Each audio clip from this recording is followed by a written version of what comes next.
To the other big news this morning, millions of Americans under air quality alerts, major disruption to travel because of that wildfire smoke coming from Canada.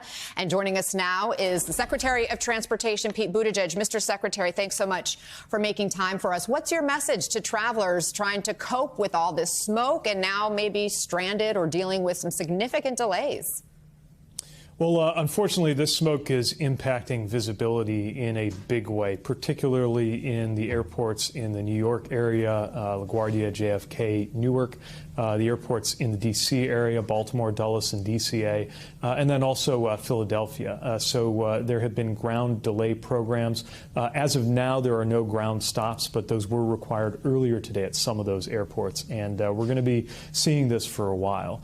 If there's good news, it's that this has led to relatively few cancellations. We've been able to keep the system going through ground delay programs. But certainly, if you're planning a trip today or in the next few days, you want to keep close tabs on the airline information that you can get through your app, because it's very likely if you're going through these affected airports that those delays are going to affect you. And some of these are major hubs. So, of course, that's going to have impacts on through the system for these airlines as well. Yeah, according to FlightAware, nearly 5,000 flights were delayed yesterday. It seemed like this happened very quickly. What are you doing proactively today to get flights in the air as best you can? Well, FAA has a lot of experience dealing with low visibility situations. So on a very regular basis, not only are there end of day and beginning of day coordination sessions at the center, sitting side by side with airline operational leaders, but that gets refreshed on an every 2-hour cadence to try to optimize and coordinate every way we can. At the same time, the conditions are what they are, and so it is going to mean there will be continued concern as long as you have those visibility problems. Typically, if you have to do a ground delay program because there's a lot of fog, the fog lifts, and by a certain point in the day, visibility is restored. What's unusual about this volume and this intensity of smoke is it's creating the same kind of visibility conditions that you would see if you had foggy conditions or a storm system coming through, but they are persisting for hours and even for days.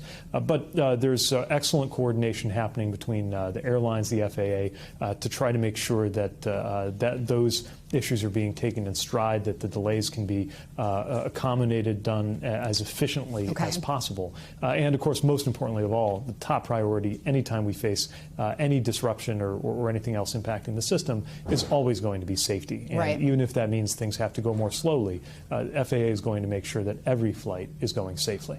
My eyes are getting itchy. I feel like a scratch in my throat forming just looking at some of the images we've been showing with those sort of brownish, orangish skies. It was thick here in New York, certainly yesterday, walking around a little bit. I wish I had grabbed a mask when I walked out the door, but I felt like we didn't get a whole lot of warning. Do you think there was anything more that could have been done to get people ready?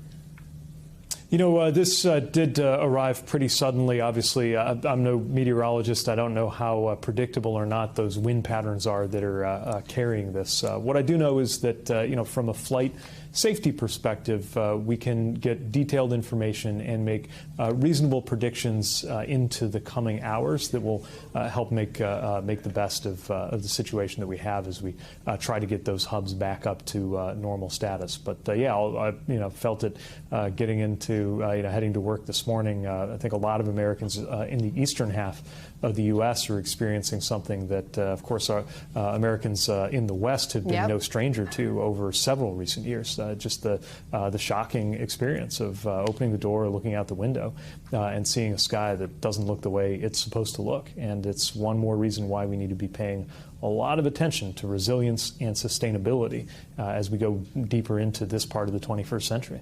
Look, I'm a Coloradan. I spent also about a decade in the Pacific Northwest, and you're right. These wildfires are something people who live in that part of the country have had to deal with for a long time. What's so shocking this time is it's the smoke coming from our neighbors to the north, and people are pointing to this as a sign of the warming planet, right? It's just the beginning, unfortunately, of what we could continue to see. Do you agree? And is our infrastructure at all ready? We have been warned that whether we're talking about wildfires or storms, there are going to be more frequent, more extreme events in our lifetime. And yes, we are working to prepare our infrastructure for this. Part of what's in President Biden's infrastructure package, the bipartisan infrastructure law, is a first-of-its-kind, multi-billion-dollar program to make our infrastructure more resilient, because there are so many different ways that our transportation infrastructure is being affected. Today, in an obvious way, this wildfire smoke affecting flights. A couple days ago, I was in North Dakota, where we're helping to take out a railroad crossing that's been a headache in that community. They were telling me some of the roadways and runways have been buckling.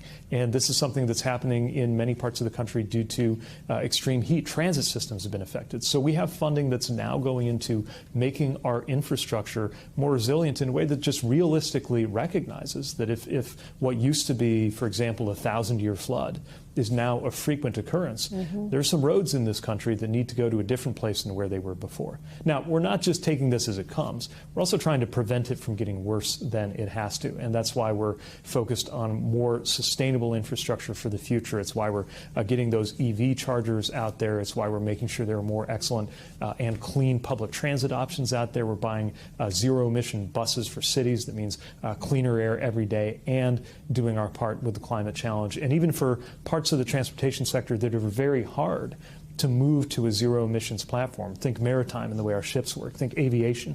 We're also working on more sustainable aviation fuels, more sustainable ways to propel the ships that our supply chains count on. I think this will be a big topic of discussion when I'm meeting with my counterparts at the G7 next week as we come together in Japan to chart a course for the years ahead. These problems are not going away. We have to be prepared for them, and that's exactly what we're doing. Appreciate you taking the time. Thank you so much, Transportation Secretary Pete Buttigieg, for joining us.